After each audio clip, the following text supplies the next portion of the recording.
This is the About the Author section of my website, unityinchrist.com, and it basically describes it describes the beginning of my life as a young child.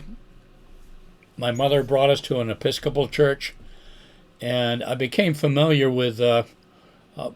I started accepting the Bible at face value, although I didn't know what the church was really teaching. But as I was graduating from high school, I'd stayed back in school, and so I was about 2 or 3 years behind because I was a remedial reader.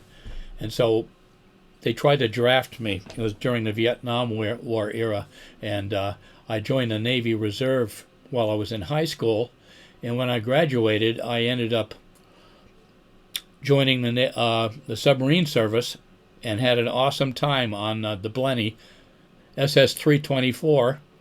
And you can see some photographs there of us just blasting through the waves on the surface. But when God called me in 1969, He called me into a Sabbath-keeping Church of God, the Worldwide Church of God. And it was a very real calling because the experience of it, I just recall having a love for God and a love for the things of God and the laws of God. And I spent 25 years in this church. And then the leader of the church, Mr. Armstrong, died in 1986, and he appointed somebody else to take over the church. And in 10 years' time, this person was steering this church from being a Sabbath-keeping church of God to a Sunday-keeping church. And it kind of threw all the members in a tailspin. And they lost like 95% of their members, and just driven out of the church and going in all different kinds of directions. And in the About the Author section, I have 2 articles written about the Apostolic Church of God in Jerusalem, the beginning of the church, and then the Sabbatarian Churches of God in Rhode Island. And I trace the origins of the Worldwide Church of God, and I've got articles that in these links that go to all 3 of those: Apostolic Church, the Sabbatarian churches, and then what happened to the Worldwide Church of God. But during this time when the church was what I call self-destructing, between 1995 and 2001, as a Sabbath-keeping Church of God, I didn't know where to go. I didn't know if there were any other Sabbath-keeping churches of God that were starting up in the ashes of the Worldwide Church of God. I had no idea. And in my hometown, I found out about a tiny little Calvary chapel that was having a Bible study on Sunday mornings. And I started attending. And that's when this twisted journey, this spiritual journey that I've been on, took a turn, and I started attending this Calvary chapel, and they were teaching verse by verse, book by book, chapter by chapter, all the way through the whole Bible, and they were nourishing me. It was a loving church. And I didn't learn until years later that when I'd first come in the Worldwide Church of God around 1970, new members were flowing into the church. They were just flowing in. And at the same time, God was starting a revival with the Calvary Chapels and Pastor Chuck Smith in California. And at the very same time, he was starting the Messianic Jewish revival. But I spent about 6 years in this Calvary Chapel in this very loving environment, because to have a church that you attended for 25 years and it just self-destructs, it spiritually puts you in a real tailspin. And this loving group of Sunday-keeping Christians that we were taught in the Sabbath-keeping churches of God that Sunday keepers were not real Christians because they weren't keeping the 4th commandment. And this just turned all of that teaching on its ear, because here I was a member of this tiny little Sunday Bible study that in 6 years' time there were 400 members in this church meeting in my hometown in Fitchburg. And I spent about 6 years in this Calvary Chapel, but I wasn't totally satisfied because I had been brought up being a Sabbath keeper.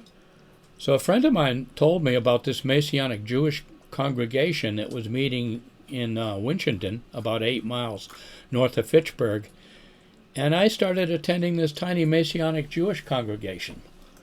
And I learned that their revival had started around 1970, and that now there are over almost 1 million Messianic Jews worldwide.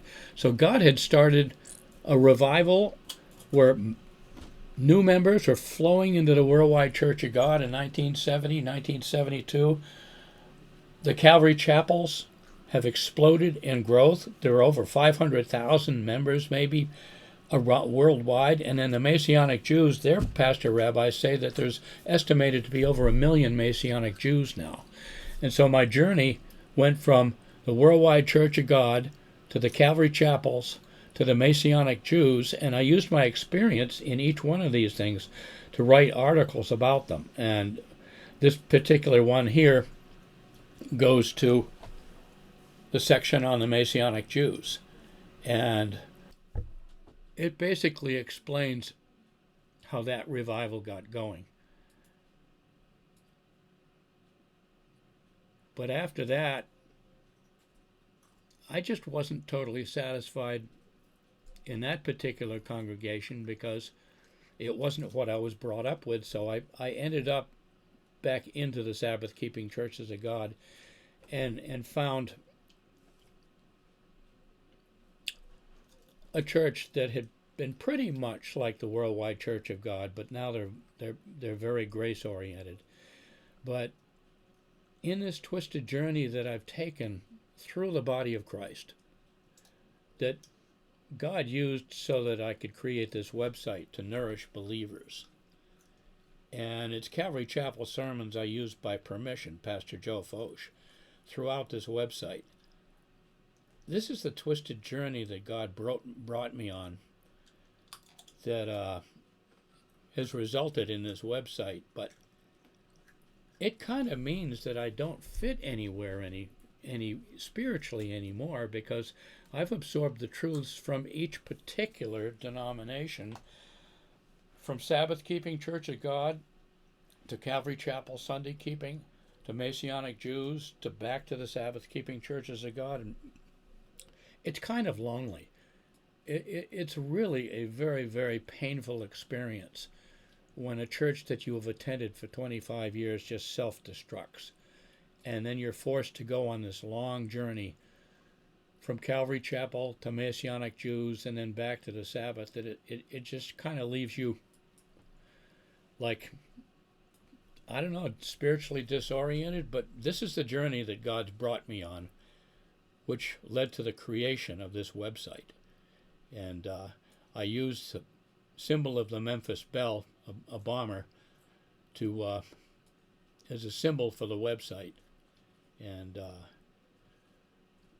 well, that's about it. That's a short description of the About the Author section for UnityInChrist.com. We'll catch you guys later.